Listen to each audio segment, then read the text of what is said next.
Welcome back to Buck Living, a channel all about making money. Now, I've done a bunch of videos about Uber, Lyft, and the gig economy in general. And as a result, I've had a lot of people say, hey, Mark, besides Uber and Lyft, besides ride sharing, what are other different jobs, on-demand jobs, gig jobs with flexible schedules and great pay? So in this video, I'm going to tell you about 15 different jobs similar to Uber and Lyft that are on-demand, great pay, flexible schedule, and you can do these either part-time or full-time. Number one, delivery driving. This one's been getting a lot more popular, especially with Uber Eats and Postmates. In case you didn't know, if you've already been signed up to drive for Uber and you're good to go, you can automatically and very quickly drive for Uber Eats. The reason why I want to start out with this one, and granted, like I said, it's been getting a lot more popular, is one, the car requirements aren't as strict. If you look at, being a rideshare driver like Uber and Lyft, there's a lot of requirements in terms of your vehicle, your license, all this kind of stuff. I find the barrier to entry to be a delivery driver is a lot less. If, let's say, you have a two-door vehicle, you can't be an Uber or Lyft driver, but you can quickly and easily become a delivery driver. In addition, you don't have to worry about people being in your car, like similar to Uber and Lyft. It's very easy to go to the place, you pick up the order, you bring it to their place. We all know how this goes, right? When it comes to delivery driving. In addition, I think the age requirements are great. For some of these jobs I am going to talk about, sometimes the age requirements are a bit higher than you'd expect. For example, you need to be 21 years or older to be an Uber driver. Typically with Lyft, you need to be 25 years or older. When it comes to being an Uber Eats driver, it's typically just about 18 or 19. And similar to Uber and Lyft, right, and a lot of other gig economy jobs out there that I am going to talk about, delivery driving is right up there that you can turn the app whenever you want. You turn it off whenever you want. Of course, I think there are some peak windows to drive, right? I'd say typically when doing some research, it does depend upon the city and the climate. I've had around 10 a.m. to 2 p.m. So that 4 hour window in terms of the lunchtime. And then, of course, Friday and Saturday nights are the best times to do it, even during the dinner too, right? So what's good about this is if, let's say you're in college and you're like, okay, I have only evening classes and I just need something to do to make ends meet, just to maybe have beer money or whatever, right? What you could do is start driving around 10 a.m. You start doing delivery driving. You're doing orders for about 3 or 4 hours. You get done. Boom. You can go to classes, get your homework done. It's an easy way to make money on the go. Number two, YouTube. Now, I will say each one of these could be like an entire video in of itself, especially YouTube. I've been a full-time YouTuber since 2016, kind of fell into it, and it's crazy how much more popular YouTube has gotten. And there's a lot of different ways to make money on YouTube, but I'm telling you, especially when it comes to, like I said, the flexible schedule, great pay, being remote as well, right? I mean, there is something really nice for me to be able to travel, make YouTube videos like this one, and I actually make, at least for me, because I have different types of content, I make more money typically when I travel than when I don't, which is pretty wild to say. In case you didn't know as well, I do have 4 different channels about different niches. So that is one thing, I've been constantly, editing, filming, uploading, optimizing my videos for years now, right? So I'm full on YouTube all the way. But I gotta say, it is crazy because when it comes to YouTube, of course, in case you didn't know, you need 1,000 subscribers and 4,000 public watch hours to start making money in terms of Google AdSense or being part of the YouTube Partner Program. So there is a bit of a barrier, right? When it comes to some of these jobs, you sign up, you start making money right away.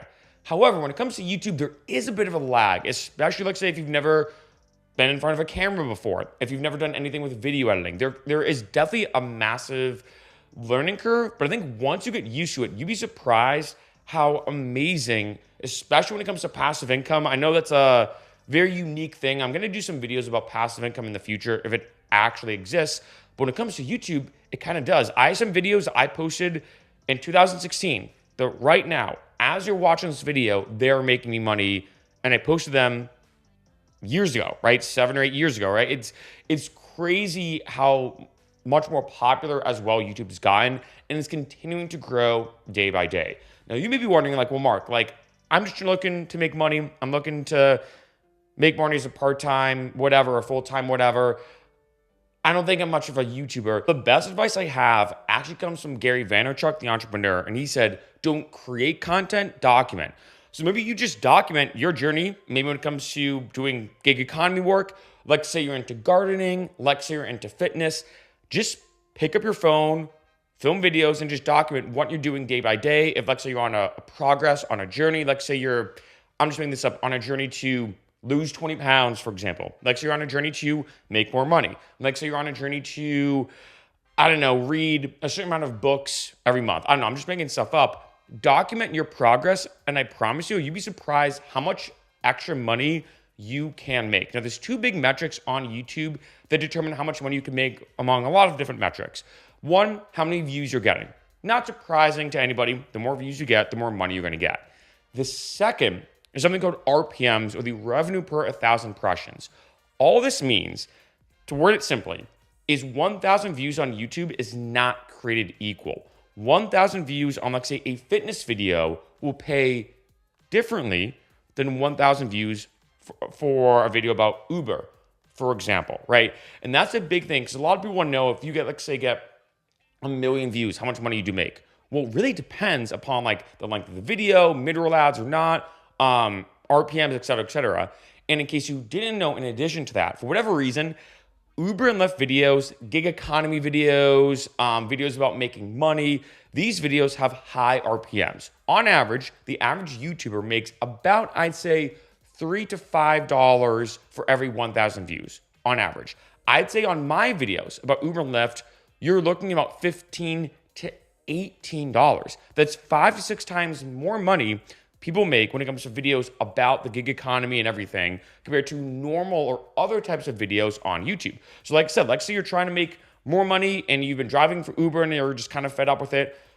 Take your phone. I'm not joking. I film all my videos with my iPhone. This video right now is being filmed with my iPhone. Don't underestimate how powerful the camera is in your pocket when it comes to your phone. Trust me, there are short films and entire films being featured just with people's smartphones. So I want to say that as a side note. But maybe you're, trying all these different jobs out that I'm talking about. Take out your phone, kind of document your progress. Whatever you're doing, start to document it and put it on YouTube. It's kind of fun as well sometimes to like look back on and everything. But once you start making money on YouTube, you'd be surprised. It's kind of fun, honestly. Like, I film almost every day, pretty much do film every day. It's rare if I don't. And I love it. It allows me to make these great videos to help people out. And whether you want to do educational videos like the one I'm doing now, entertainment videos, more of biographical videos where you're just talking about your day, YouTube is a great place to make a lot of money. And like I said, especially once you get that ball rolling, a lot of it is passive. Number 3, brand ambassador. This is one, oh man, I wish I knew about this one earlier. I've been a brand ambassador for so many different companies. And in case you don't know what a brand ambassador is, it's kind of hard to actually explain like in like a full sentence, but it's a bit easier with an example. And that is, when you go to an event, there's someone there being like, hey, try this free sample of this cookie or this sparkling water or of this protein shake or whatever. That's a brand ambassador. Essentially what you're doing is you're promoting the brand by giving out samples and by just, showcasing it to people. But what's great about this is you're not trying to sell anything. It's not like you're based off commission or whatever. You're just showing people stuff. And brand ambassador work pays extremely well. I mean, when I was doing it in Boston, for example, I was big into it, right? I was living off it for a while. There were times I'd make between $25 and $30 an hour. And it's pretty much independent contractor work as well. So you go to, like, say, an event. A lot of times you get into these events for free. So I got into like music events that you had to pay like $100 a ticket. I got into crazy fitness events. You get to go to all these events for free. And all you do is you stand there and you just give out free samples. I will say there is pros and cons to it. I mean, like any job, and obviously on this video, I will talk about like the pros and the cons of different gig work that you can do. But what's great about this is, one, it's usually not your typical 9 to 5. So this is great. Like, say you contact a company, you join a database, there's different ways to do it. You become a brand ambassador and they say, hey, we need someone from this Saturday from 8 a.m. to 5 p.m., for example. There's a big event going on. We need you those hours. I pay $30 an hour. And you're like, wow, that's great. I have nothing going on this Saturday.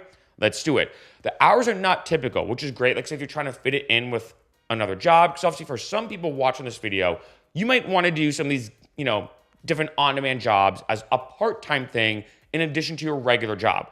Or like say you're like, look, I just want a flexible schedule. Or let's say you're in college and you just don't have a normal schedule. These are different great opportunities. When it comes to brand ambassador work, I will say a lot of it is on your feet. You're constantly talking to people, so it can be very exhausting, right? For me, I am an extrovert, so I feel like I always loved it. Like if anything, I actually looked forward to working, which I know sounds crazy. I know for some people, they're like, depends, right? But keep in mind, a lot of it, like I said, is just giving out free samples. That's it. And what's good about this is you're not really trying to sell anything, which I've done sales for a long time, and I was very, very good when I did sales.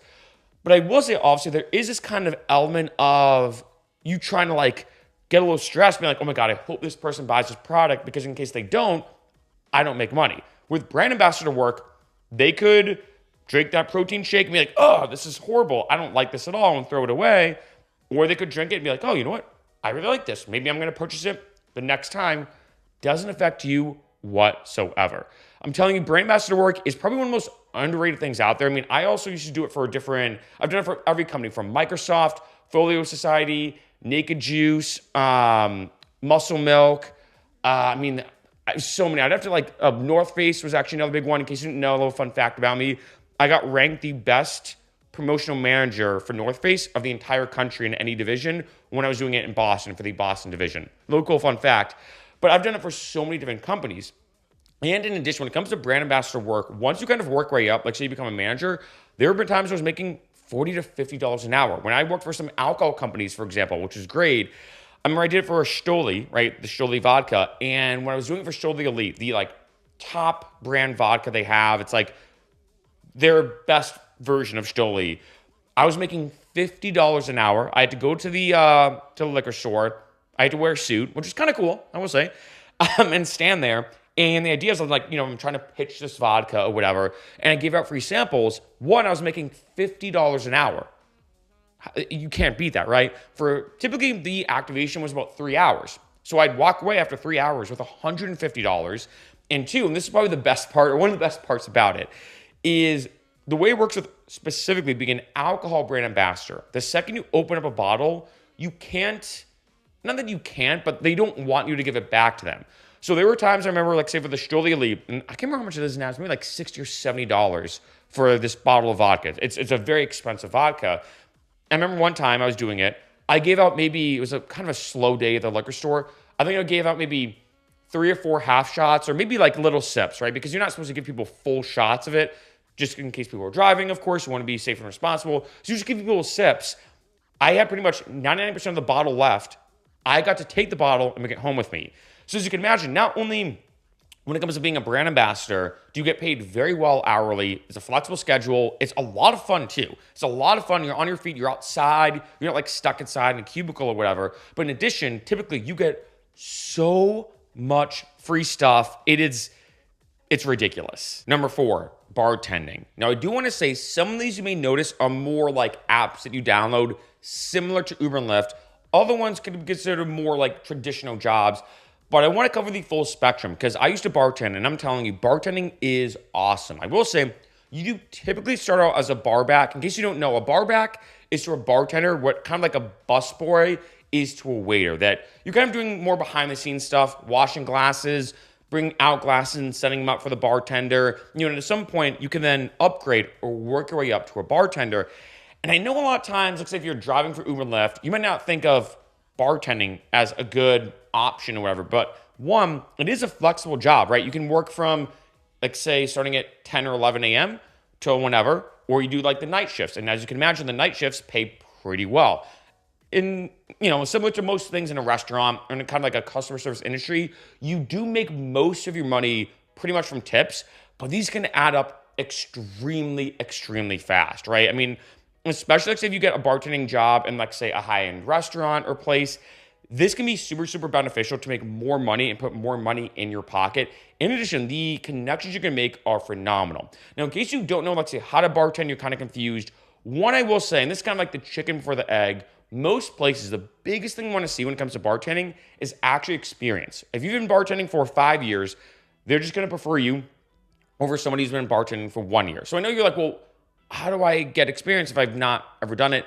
Like I said, typically you do start as a bar back and then work your way up. you do need to get, at least here in America, tips certified. So there are different little requirements you have, but you actually don't have to be certified as a bartender. There are some, courses out there to become certified as a bartender. You don't really need to have these. They might help you out, but typically you just need to be certified from the legal perspective of how to handle alcohol, know when to cut somebody off, that kind of thing.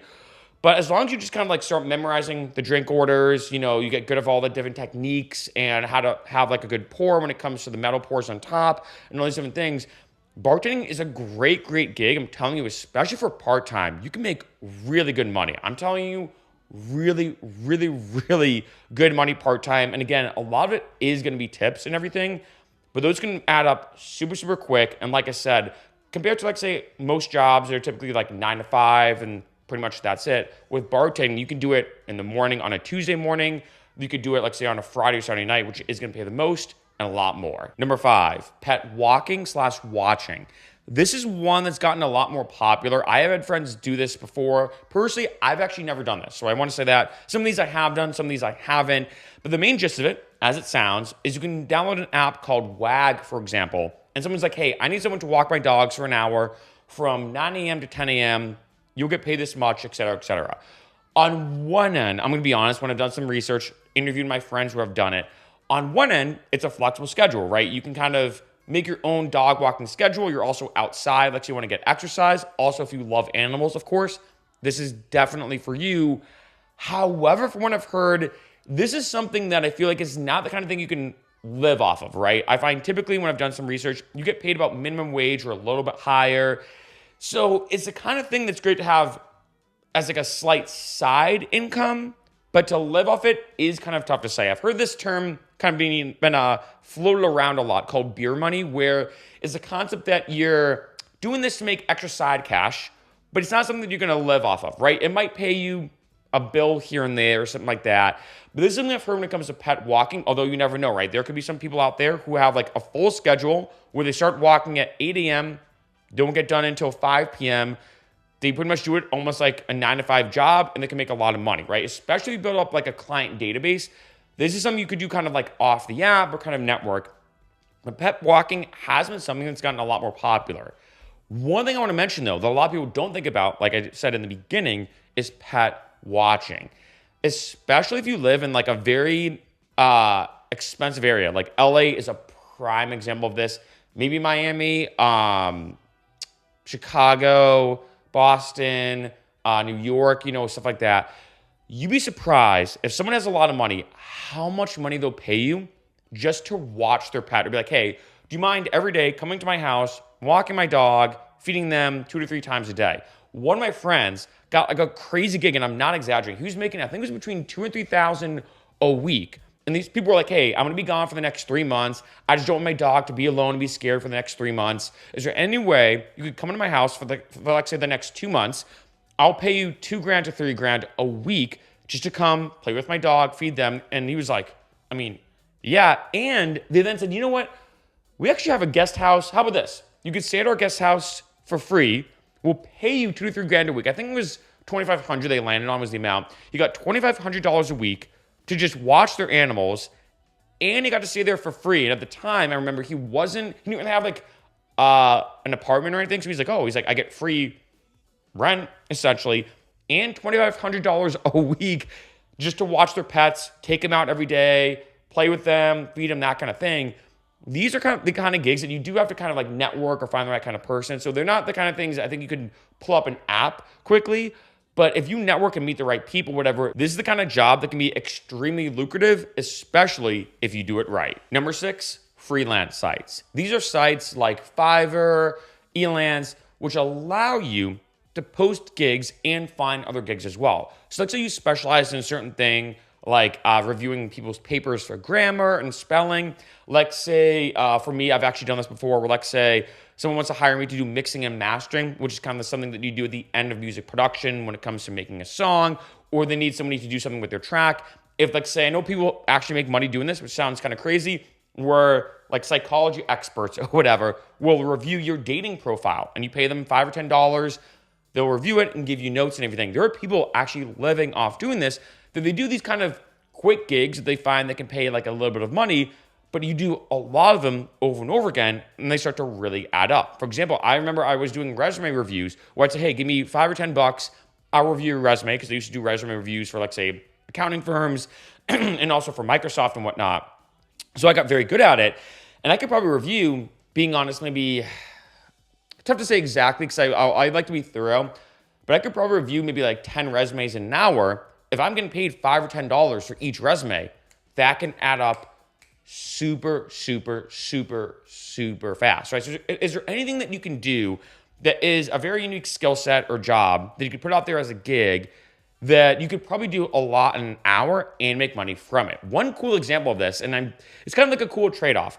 There was a guy who I used, and I have used a lot on Fiverr, who can do like the movie announcer voice? Like, I can't do it, but like the in a world, like that kind of thing. He could do it, and it was like mind-blowing how good this guy was. And I would pay him $5 for him to do like a DJ announcer voice. So he'd be like, you're now listening to DJ Frachero. And it'd be like this whole kind of thing he'd do, right? This kind of movie announcer voice. And I remember thinking like, okay, I give him $5. For me, it's only $5. I think he now charges like $20 because he's gotten a lot more popular on Fiverr. But back in the day, it was only $5. So for me, I'm like, hey, $5, not too bad at all. But for him, all he had to do was just talk. So we could probably bang out. I mean, especially if they're like quick sentences. I mean, a lot of times he would charge sometimes by the word if an over a certain word count. But a lot of times they were just like one word sentences or maybe just a word or a couple of sentences. All he had to do was just talk. And if you, like, say, did this for an hour, he could probably do 30 gigs in an hour, make what, 150? Now he's charging $20. He could probably make a few $100s in an hour. It was pretty ridiculous, and all they had to do was talk. So is there anything that you can do, like a good, unique skill set when it comes to freelance sites that's a great way for you to post a gig on there and make money doing it? Now, I want to say as a quick side note, when it comes to freelance sites, there's two different ways in a sense, and you can do both, but there's two different ways to make money. One is you post a gig. You're saying, I will do this for you. Here's my amount, right? So similar to that guy, he's like, hey, I'll be your movie announcer voice, pay me this amount, like $20, whatever it is now. And then you get to, people will come to you and find it, right?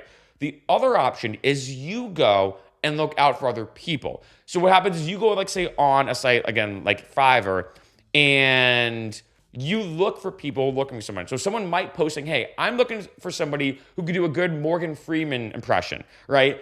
And then you go, oh, that's me. Now, I will say there's pros and cons to both, right? As you can imagine, if you post the gig or you post what you can do, people will come to you. But you never know. Maybe you post it and it just doesn't hit the right way and it doesn't get boosted in the search results the way you want it to. That can be kind of tricky. When it comes to the other option, though, it can be a decent amount of work. Like, I used to do this. I used to actually go to like Elance and like search for people, asking for people doing jobs. And I'd reach out and be like, hey, I just saw that you're looking for somebody to do a resume review. Here's my experience. I can review your resume.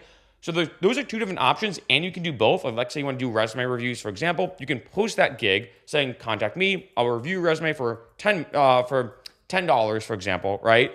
And then you can also Google, or not Google, but search within the freelance site different gigs that people have posted saying, hey, I'm looking for somebody to review my resume.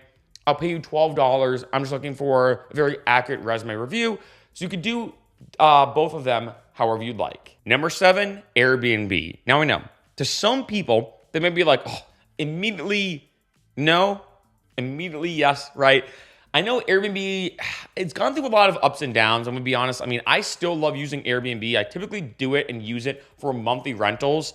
When it comes to me, by the way, I've never Airbnb'd my house or a room in my house. I've only used Airbnb as a tool, but I've had friends who do Airbnb and they made some really, really good money. Now, in case you don't know, I'm gonna explain it super simply.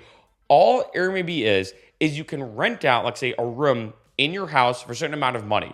Think of it very similar to, like, say, just being a hotel. And yes, I know some people love Airbnb, some people don't.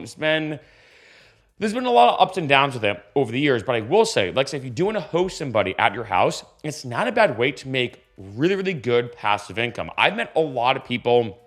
I remember one time I was in New York, for example, I met a guy who was like, yeah, he goes, he had a 2-bedroom apartment in New York. And he goes, I'm not going to lie. Every weekend, what I do is I rent out both rooms in my apartment. I let people know saying, hey, I'm gonna be sleeping on the couch, just letting you know, because for him, he's like, well, maybe I can just like kind of sleep on the couch and let people know, or maybe I'll go to my friend's place. Like he kind of worked it out where he'd Airbnb 2 rooms in his apartment. He'd do this for a weekend. He said, look, he's like, after 1 weekend, I could probably rent, like say a room for $150 a night. If I do that for 2 nights, that's $300. If I do that twice, that's $600. He goes, that's $600 for 1 weekend. If I do that 4 weekends, that's $2,400, right? So for you, let's say you have like a guest room in your house, you could maybe rent that out for $100, $150, $200 a night and make that in passive income.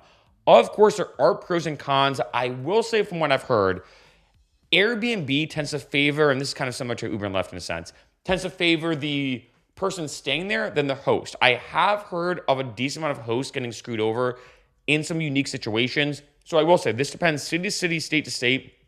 The legal rules of, let's say, people staying at your place or whatever can get kind of tricky. So I want to say that. But I know a lot of people have made a lot of money. I remember one time as well, I heard about a Vegas club promoter who, places in Vegas can be super cheap, right? And he got a place. It was a 2-bedroom apartment for $700 in Las Vegas.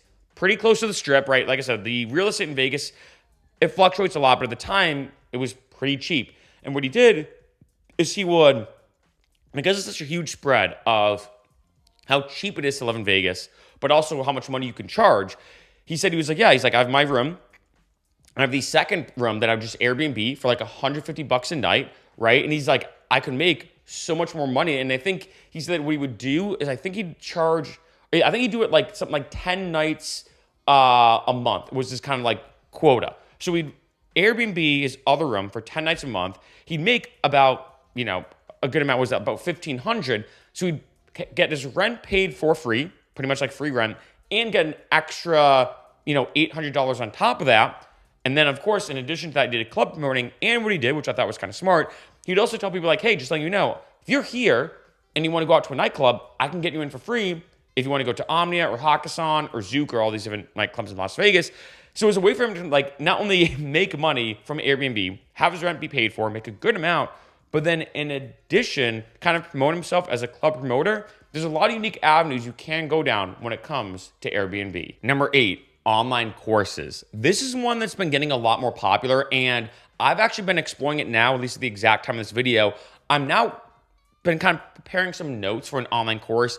I think my first one might be how to make money on YouTube, to be honest. But I know people who've been making insane amounts of money doing online courses. It's pretty ridiculous because what do you do, as it sounds, is you go on a site like Udemy's one of the most popular ones. There's a bunch of them. You create a course in something you're very knowledgeable about. So you create, like, say, a bunch of videos like this. You add maybe some text-based stuff. Maybe you prepare together like a little PDF or like a mini ebook to go along with it.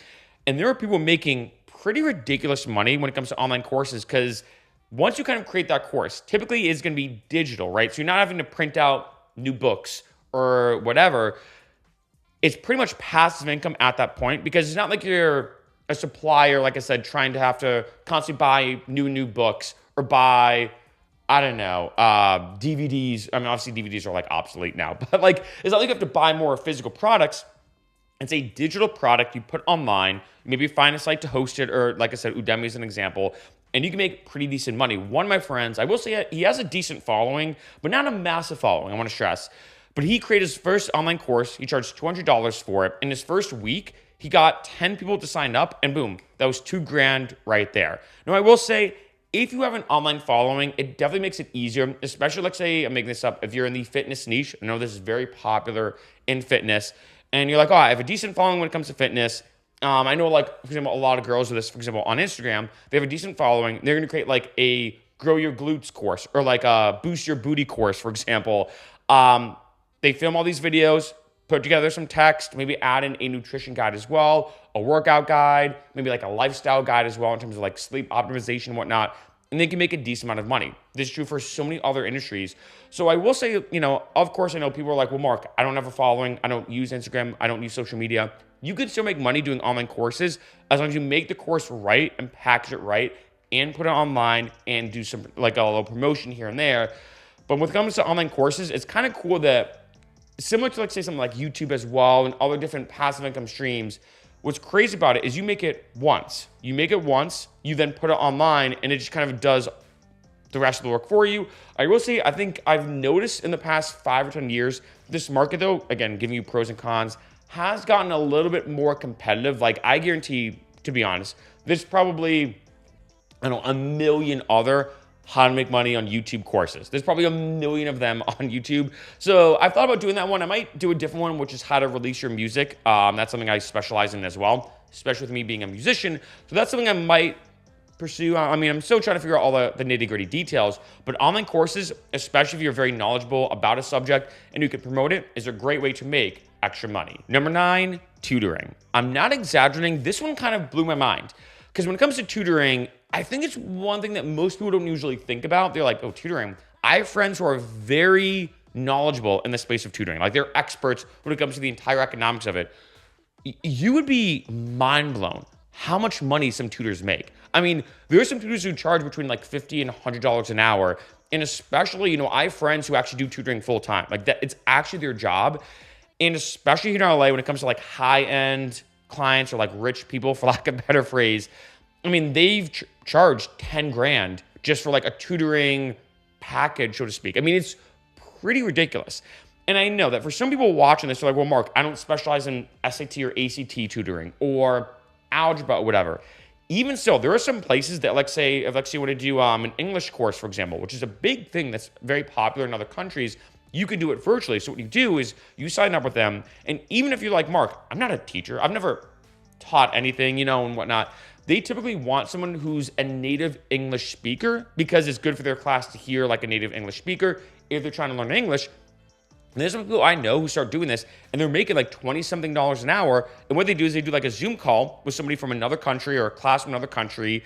They kind of coach you on how to do this and you just teach them. And I've had a lot of people tell me, because one of my, I think a few of my brother's friends actually were the ones who told me about this when I was kind of like trying to find different ways to make more money. They're like, they kind of teach you everything. It's a lot easier than you think. You pretty much just have to talk because, like I said, they do want like a native English speaker.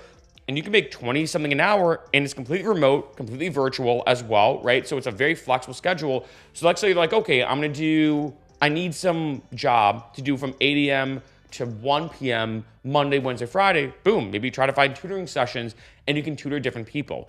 Of course, as well, if you have any skill sets in terms of any specific, class or concentration, this could pay you a lot more money. I know, for example, a big on-demand thing, probably not surprising to anybody, is accounting tutors.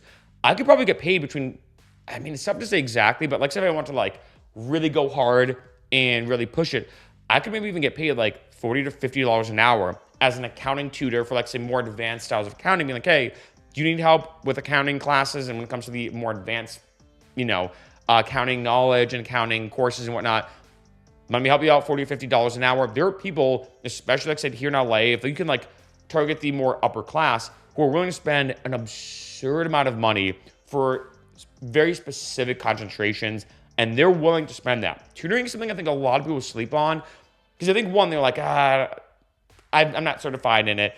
But I think two, I think they look at it as like a casual thing, like, oh, what, someone's gonna pay you $10 an hour just to sit with them and do notes? No, tutoring is a massively bigger business than I ever expected until I actually saw the math and saw how much money people were making as tutors. It's a flexible schedule, on demand, and especially once you if you want to go down this route, build like a clientele list, you can pretty much do everything all on your own without having to go to like another site or another organization that might take a cut. You can do this all on your own and make an absurd amount of money. Number 10, Instacart. Now, in case you don't know what Instacart is, I'm assuming you do, but in case you don't know, because it's gotten a lot more popular, all it is you doing someone else's shopping. So you pull up the app, you get like a new order request, and they're like, hey, do you mind going to the grocery store, getting these 10 grocery items? Or do you mind going to Best Buy and getting like a TV or something? You're pretty much doing someone else's shopping. And I think there is pros and cons to that. Obviously, one, it is a lot of work. You get to the store. I know this happens for like a lot of people who've done Instacart. I've personally never done Instacart. Like, so you get to the store, you get a bunch of items, and then someone's like, they want spinach. I'm just making this up. But let's say the store is sold out of spinach. You call them, you're like, hey, there's no spinach, but they have kale. Does that work for you? And they're like, yes or no. So there are maybe different substitutions you have to make. You kind of have to maybe make an executive call being like, shoot, they don't have spinach. Should I just cancel the spinach on their order, or we'll get them a substitute that I think is a valid substitute. It's tough to say. And then, of course, there is a good amount of work, right? As opposed to, like, say, delivery driving, where you get someone's, takeout bag or whatever, you just bring it to their house. I mean, if, let's say, someone orders 10 or 15 items, you might be talking about multiple grocery bags. And, of course, I can't be the only one that does this.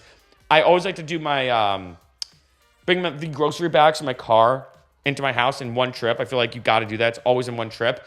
But who knows? Maybe if someone orders a lot of food, you may have to do it in multiple trips. So that's something to be aware of, right? It's kind of similar to delivery driving, but I think on a way, way bigger scale, right? And to some people, they can make decent amount doing it, right? When it comes to Instacart, especially from tips, because it is a good amount of work. You have to go to the store, get all the items on the shelf. They do give you like a card or whatever, so it's not like you're paying for it and they reimburse you.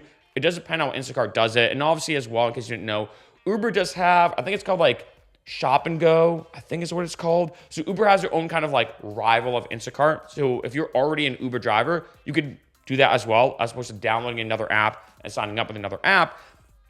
So there is pros and cons to it. I gotta be honest, like for me, I think the concept of going into a grocery store, having to do everyone's shopping, everything, sounds like a lot, but I do know some people who've done Instacart and they're like, I make great money doing it. Yeah, it can be a little bit of a hassle, but they make a lot more money from the tips and the amount of money they make per hour. Number 11, Turo. This is an interesting one. In case you've never heard of it, Turo, think of it similar to, let's say, the Uber and Lyft or the Airbnb of your vehicle when it comes to renting it. Now, I will say they do have like a whole legal thing in place, because this is my first thought that you're probably thinking of.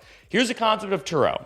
If, let's say, you're like, all right, I'm not going to be driving for the next 3 days, you can put your car on Turo and people can rent it for, let's say, $80 a day or $100 a day or however much you want to charge, or you can charge maybe a certain amount per hour or whatever.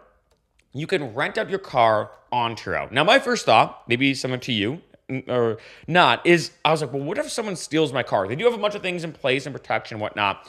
I've had friends both use Turo to, put their car on it. I've also used Turo myself. Me and my friends, we actually went to Toronto, Canada. It was like a big road trip for a bachelor party. We used Turo, and we spent like, I think $100 a day or something like that. I think it was actually, take that back. I think it was like $150 or $200 a day. But we got this wicked nice Escalade and was able to drive. In addition, I will say they do include it. You have to check out the different terms. You could put different mile restrictions, because of course, if let's say someone's renting it for $100 a day and driving and doing a cross-country road trip, it's a little different. In addition, people do typically, and it depends how you want to do this, will come to your place, they pick up the car and they drop it back off. So there are like different terms and, unique little details that you have to look into. But I mean, if you think about it, let's say you're like, all right, I work from home. Or let's say you're like, I live in a place like New York or Boston where you take the public transportation, or in Chicago, you take the public transportation. Well, why not? Maybe for 1 week, you're like, okay, I'm going to put my car in Turo and I'm going to say to someone like, hey, rent it for $150 a day. Here's kind of the mile limit. Anything above that, you have to pay extra money for. $150 a day. Let's say you get someone to do it, for, 5 days. Like, what is that? That's about $750 right there. I mean, hey, like if let's say you're not using your car that much, it's not a bad idea. And in addition to looking into the nitty-gritty details, like for example, for me, I think some people know this or whatever. I've talked about this in a couple different videos. I actually have a Ford Transit now, and I built like a mini apartment into it. So you can kind of do like van life, so to speak. I guarantee I could probably put that being like, hey, do you want a vehicle? I get about 30 miles to the gallon on the highway. It could be interesting to be like, hey, use my vehicle. It's like a mini van life type vehicle. 30 miles to the gallon on the highway. I'm going to charge you $200, but if you think about it, if you crash in the van, kind of the point of van life, you don't have to pay for a hotel. I could probably charge maybe $200 a day, and all I do is sit at home. They come pick up the vehicle. They drive off. They then come back after like 3 or 4 days or a week or whatever they're doing, and that's completely passive income in my pocket. And like I said, I do want to stress, they do have some legal terms when it comes to, like, say, if someone steals your car or whatever, because that was my first thought. I'm like, it could be pretty easy for someone to just pick it up and be like, all right, see you later, and you just never hear from them again. So there are different things in place when it comes to Turo, but I'm telling you, it works really well. In addition, using Turo, got to give them a shout out. I have no affiliation with them. Pretty much anybody on this list, by the way. But using Turo, if you're in like a new area and you want to rent a car, but you don't want to go to like Hertz or whatever because it's a bit of a hassle, using Turo is actually pretty awesome. So I gotta give them a shout out. It's a very unique way to make money. And especially like say if you have a car and you don't feel like driving for Uber and Lyft, I mean, the ironic part is you could maybe make, especially for my Uber and Lyft and my rideshare drivers out there, if you have your own vehicle, you could potentially make the same amount, maybe even more, depending on how much you typically work, just renting out your car than actually driving for Uber and Lyft. If you're trying to compare like Turo versus Uber and Lyft, I mean, hey, if let's say you're going to make like say $150 a day, the average Uber and Lyft driver makes between, I'd say $20 and $25 an hour. Let's say 25. Well, if you're going to charge, let's say $150 a day, that's 6 hours of driving, typically for Uber and Lyft. With Turo, you can just let your car go, right? $150 a day, let's say you make, but then you can even do other work. With all these other gigs I'm talking about on this list, you could do Turo and something else pretty easily, as long as you, of course, don't need a vehicle to do it. You could almost double your earnings by having Turo kind of do the work for you. It's passive because you're not using your car. And then in addition, you do all these other gigs, or you just relax and you're like, hey, you know what? I'm making $150 a day in passive income. Sounds great. Number 12, TaskRabbit. Now, for some of these, you could potentially do them full time, right? You could live off their earnings. Other ones, maybe not as much, but they could still be a great kind of mini source of income. I think TaskRabbit is one of them. I looked into it. TaskRabbit is a site that's where you go on it and they're like, hey, we need someone to help us move boxes this Friday from 1 p.m. to 4 p.m. We'll pay you $30 an hour.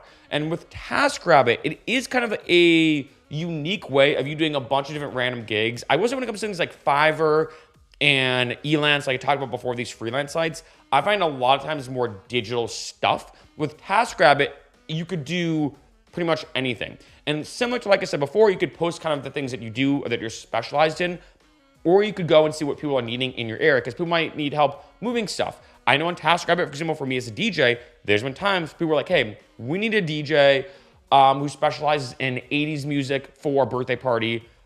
It goes from 8 p.m. to 10 p.m. It's a 2-hour set we want you to do. We'll pay you $75 an hour. Make sure you bring your own equipment and speakers, right? So all these kind of like a little ways to make some side cash, like I said, beer money in a sense, where I don't think, being honest, although you never know, I have looked into it. It seems like a good amount of people on TaskRabbit don't look at it as like I'm gonna fully live off of this, because it would be a lot of work, right? Constantly going to the app or the site, checking what gigs you might or might not qualify for, trying to like rearrange your schedule. But let's say you're like, you know what? I'm kind of free this Friday night. I don't have anything going on. You go on TaskRabbit. Let's say they're like, hey, we need someone to, I don't know, be a bar back. Who knows? You never know. Like when it comes to bar backing, we need somebody to do this or this, which you can easily do. From 8 p.m. to 10 p.m., I'm making this up, we'll pay you $50 an hour. Hey, is that something that you're gonna go crazy for and live off of? No. But I mean, for 8 p.m. to 10 p.m., let's say you have to do something, whatever they want, maybe it's moving or whatever. That's an extra $100 in your pocket. And that can be something that's good for, like, say, like a slight side cash or side income. Maybe use that to pay a bill. And you never need to. Like, I think a big thing when it comes to a lot of these jobs I want to talk about is networking. And this could be a different video in itself. But networking, building a clientele list, can be a very valuable thing as well. So if, let's say, you are doing something like TaskRabbit, always ask yourself, like, okay, this person needed I'm making it up, like a DJ, right? Like, say they needed a DJ for a couple hours, and I get paid $150 for a 2-hour set. Well, I mean, what if I contact them in the future saying, hey, just letting you know, here's my card. If you or anybody you know needs a DJ, please contact me again. You never know where that can spiral to and where that can go to. So I think that's a big thing as well, that yes, maybe at first you're like, oh man, I'm only getting 1 or 2 gigs off TaskRabbit. It's not getting me there, getting me anywhere or getting you anywhere. You never know where that could go. So that's a big thing I do want to stress, is like always network, of course. It's a bit of like a cool little like life pro tip, so to speak. But like I said, TaskRabbit is a good way to make extra side cash in numerous different ways, and it's flexible, kind of on demand, however you want to do it. But can you fully live off it? I mean, I personally don't think so. Maybe you could, but I think it'd be very chaotic. But that's another great option to make extra money. Number 13, Craigslist gigs. Now, this is one I actually fully lived off of for about a few months. So I want to say that. It's kind of similar to TaskRabbit, but a little different as well. Now, in case you didn't know, when you go into Craigslist, and of course, be careful, be safe. This is true for all these jobs, of course, right? But especially Craigslist, good amount of sketchy stuff, right? As we probably all know, we've probably heard these weird stories. But if you go to, like, say, Craigslist, there's a bunch of different ways to get a job, right? There's different postings for different jobs. And then there's gigs. Now, gigs is kind of similar to TaskRabbit, but kind of different as well, where they say, hey, we need somebody to help move boxes this Friday from 1 p.m. to 4 p.m. We'll give you $30 an hour, whatever. So you do have those kind of gigs. But in addition, which is very interesting, is on Craigslist gigs, sometimes there's like unique contract work as well. So they may say, hey, you know what? We need somebody for the next month from this point to do data entry. We need someone for the next week to do this, this, and this. And you'd be surprised how much money these can make. Like, I'm not joking. I actually fully lived off Craigslist gigs for months, and it was kind of fun. I'm not gonna lie. I did everything from random brand ambassador jobs, like I talked about before, being a brand ambassador. I actually did modeling. There was one gig I got where I did parkour modeling, which is super fun, by the way. And I got paid $50 an hour. This guy needed me for 3 hours. And I was like, all right, I'm just going to do parkour for 3 hours. He was just taking photos. And I was like, great, there's $150 in cash. And I got to do parkour. Pretty awesome, you know? I did so many different gigs. I did everything from, I did do a yoga modeling thing one time. I had to do accounting stuff. I did music stuff. I did all these different gigs. I did get a little tedious. So I was like, okay. Because what I do is every night I go on Craigslist. I'd email all the ones I thought were interesting. And I have this kind of like copy and paste thing where I just type in like, hey, I saw you're looking for, and I'd enter the thing. Here's my resume. Here's what I'm qualified in, blah, blah. So I actually had different copy and paste if it was a business activity they needed someone for, or a fitness or modeling activity, or acting as well. Acting was a big one on there, or whatever the gig was, right? And like I said, you can actually do pretty well on Craigslist gigs. And you can also find some decent part-time jobs. It's interesting that when most people want to get a job, they're thinking of LinkedIn, Monster, Indeed, these kind of sites. But when it comes to Craigslist gigs, I got a great job. One of the best jobs I've ever had, to be honest, in terms of the logistics. It was an accounting firm that said, hey, we need someone to do tax preparation. In case you don't know, the busy season is from like January to April typically. They're like, we need someone from January to April for about 3 to 4 months. We'll pay you $17.50 an hour. So it wasn't the highest paying job, but at the time, this is in 2013, so not too bad. We need someone $17.50 an hour from 9 a.m. to 2 p.m. And the crazy thing is this tax firm was literally like a 3-minute drive from my house. So I'm not joking. I'd wake up at 8:45, throw on my clothes real quick, get in my car. I get there about like 8:55. I typically did intermittent fasting as well, so it's not like I'd eat a breakfast or whatever. Get there at like 8:55, work from 9 to 2, part-time. And then after that, I remember coming home at like 2:05 or 2:10. I was like, oh, I'm done for the day. And then I'd work on music. And this is around the time that I was like really hustling, big on DJing and music. I mean, I guess I still am, but it wasn't paying the bills yet, right? But I was like, okay, I do this part-time. It's only 20 hours a week, $17.50. Not too bad. And that was a job I got just from Craigslist gigs. So keep in mind that maybe, yeah, you don't want to do all these random little gigs here and there and all this random little stuff on Craigslist gigs. Keep checking it. You never know if they're like, hey, we need somebody to be remote to do X, Y, and Z. This is a great way to get some very unique jobs from that avenue. Number 14, being a background extra. Background work, so underrated. It's a ton of fun. Honestly, one of my favorite ones on this list. Like I'd say this one, maybe like YouTube and brand ambassador are probably my like top ones if I had to pick in terms of this entire list. Being a background extra is amazing. I will say you do have to live in an area, of course, that does some filming, but you'd be surprised. It's not just LA and New York. Places like Boston, Chicago, Atlanta, Vancouver. These are places that do a lot of filming. And being a background extra, like I said, is so much fun. One, if you've never been on a movie set, it is kind of cool to see the way everything happens behind the scenes. Two, you get paid, I'd say about, it is tough to say, especially if you get overtime, whatever, but 15 to 20 an hour on average. I'd say, and typically, in case you don't know, in terms of the speak or whatever, when it comes to the movie scene, you'd be considered non-union. Unless you're SAG or AFTRA, which I'm assuming you're not, or you might be, you're typically going to be non-union. But it's crazy how much money you can make doing this. I mean, I know people who just do this full time. They're like, yeah, I don't care to be an actor or an actress. I'm just going to be a background person. And you can make $15 to $20, but if you go over, if there's overtime, and pretty much there's always overtime when it comes to being on a movie set, because things always go ahead of schedule. Always, you make more money. In addition, like there's a unique stipulation, like they're like, hey, can you bring from home black shoes? That's going to be an extra few dollars an hour. If like say they're like, hey, you need to, there's going to be a rain scene, so you might get wet, that's more money that you're going to make. If there's any kind of unique stipulation when it comes to them filming, you make more money. In addition, which is kind of awesome, In case you don't know, when it comes to being on set, you get free food, free coffee, all the amenities or stuff is completely free, which I will say as a side note, if you are a coffee drinker like myself, coffee is like a commodity on set. So when you get there early, actually you get there at like 8 a.m. is your call time, get coffee right away because it goes like that. But they give you lunch and typically dinner.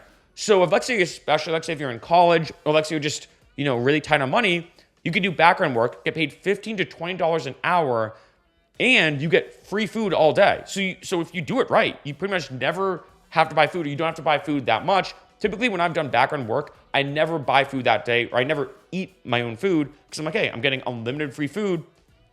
Why would I try to get like anything else? And another cool pro tip, and it depends on the day, so I want to stress that you can't fully prepare for this, but I'd say about 75%, and it depends on the situation, of being a background extra is you sitting in kind of the waiting or holding area and just doing nothing. So people bring books, people bring iPads. You want to be careful when it comes to things like your phone because you cannot take pictures on set. They're wicked strict about that, or videos. So you want to be careful. But I mean, let's say you're like, all right, I'm going to bring, like say you're in college, you can bring your homework.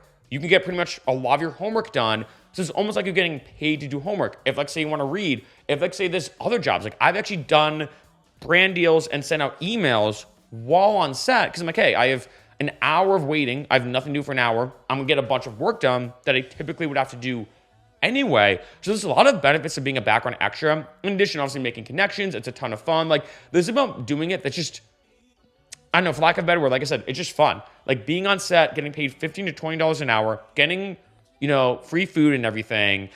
And you have so much time to yourself because a lot of it is waiting because like they'll film a shot because you've never been on a movie set. They'll like film a shot. I'm like, all right, we're going to wait an hour. They'll reset up the cameras for everything. Get a shot here. Once they're done with that, you then wait another, like, say, 30 minutes. So it's a lot of, like, stop and go, I will say. And some days you're on set nonstop and, like, you're barely ever in the holding area. Other days, it's the exact opposite where, like, say, you're just waiting in the holding area for, like, 90% of the time and you're only filming for, like, a little bit here and there. I can go back and forth, but this is a great way to make a lot of extra side cash. And in addition, this is more flexible than you think. Like I remember I signed up with Central Casting here in LA, which is one of the biggest casting agencies for background work.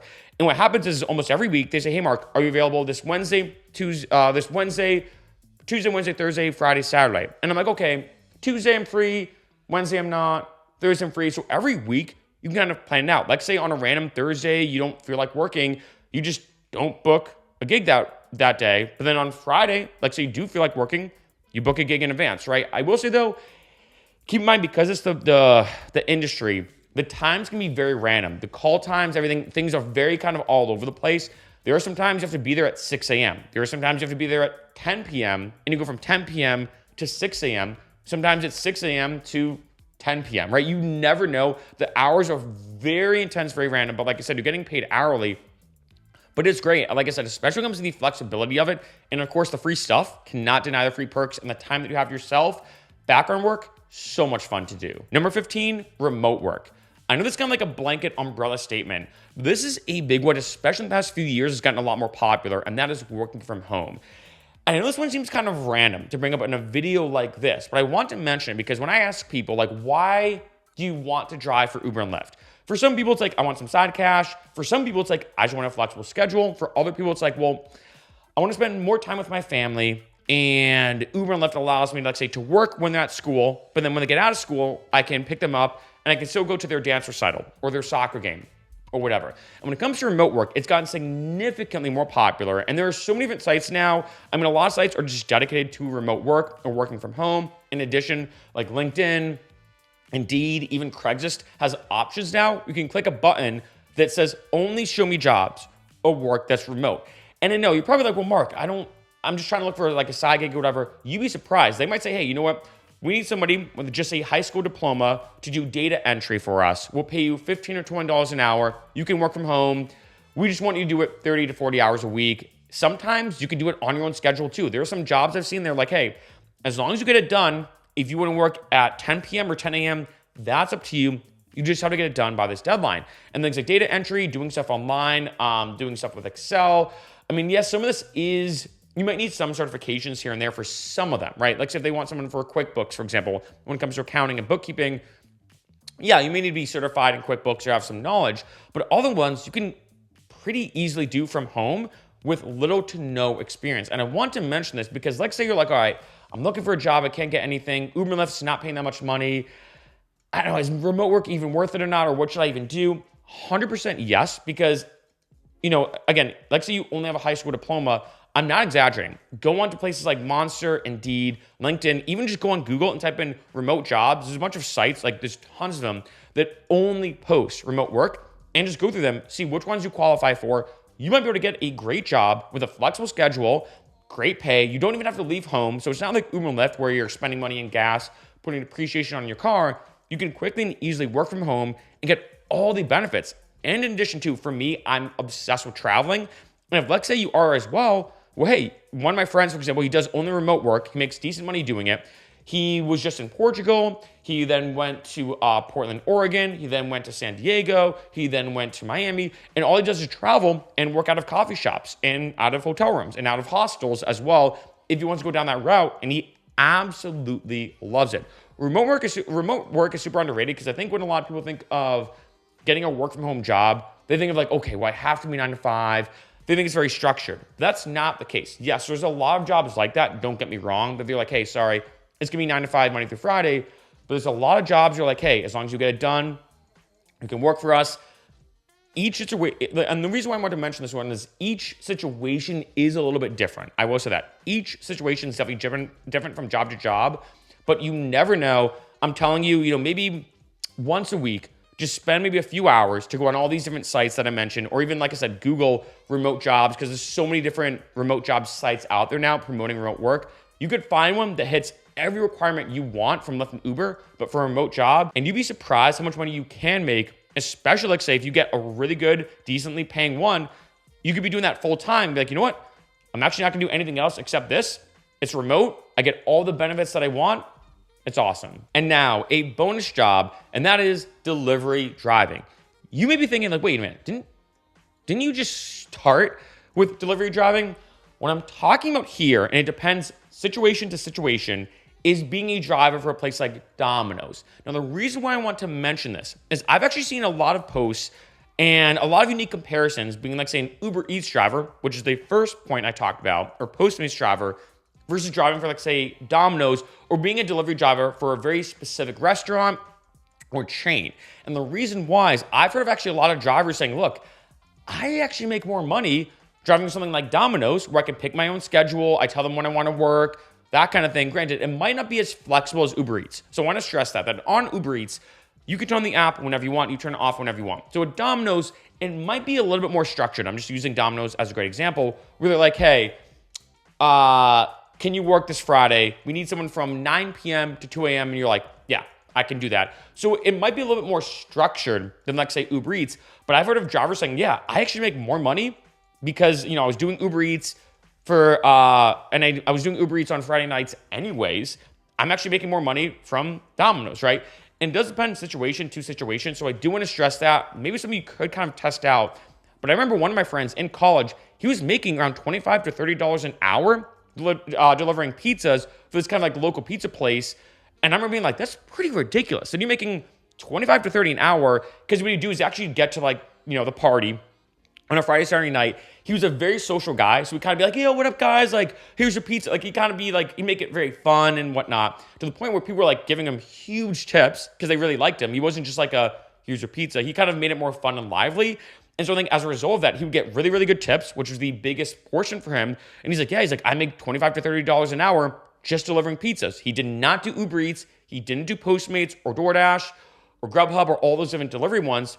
He just delivered pizzas. Now, of course, I do want to stress, like I said, this depends situation to situation, but why not try it out? Maybe you sign up with Domino's. I'm just using them as an example, or check out different local pizza places in your area, or takeout place like Chinese food or whatever. Contact them and say, hey, I'm just curious about your delivery driving schedule. I would love to do delivery driving for you.